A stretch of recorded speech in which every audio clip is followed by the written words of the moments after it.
في سنة 1973 أثناء ما العلماء بيعملوا تسجيلات عادية للأصوات الحيتان في أعماق المحيط الهادي، جهاز الرصد في محطة أمريكية لقط صوت غريب جدا.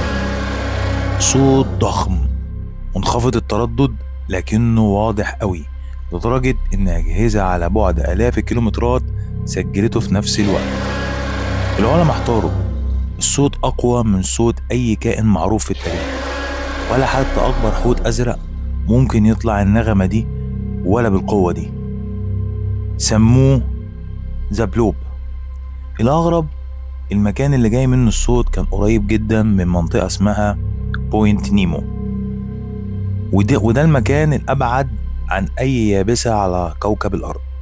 يعني لو في حاجة هناك فمحدش هيقدر يوصلها. بعض العلماء قالوا ممكن يكون انهيار جليدي أو زلزال تحت المية، بس التردد بتاع الصوت يشبه بالظبط تردد الكائنات الحية مش الصخور أو الزلازل. وهنا بدأت النظريات المجنونة تطلع. ناس قالت يمكن كائن ضخم جدا أكبر من الحوت بعشرات المرات عايش في أعماق محدش قدر يوصلها قبل كده. والأغرب إن الكاتب H.P. لوفنكرافت كان كاتب قبلها بعقود عن مخلوق أسطوري اسمه كثولو بينام في أعماق المحيط في نفس المنطقة بالظبط.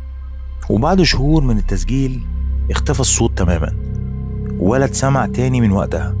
بس العلماء نفسهم اعترفوا انهم لسه مش فاهمين ايه هو البلوب فعلا. هل ده كائن حي ولا صوت الطبيعة ولا حاجة اكبر من خيالنا كلنا؟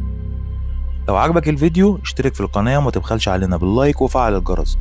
ولو عندك قصة او معلومة عاوز تعرف تفاصيل عنها اكتر، ياريت تكتبها لنا في الكومنت عشان تبقى هي موضوع الفيديو اللي جاي.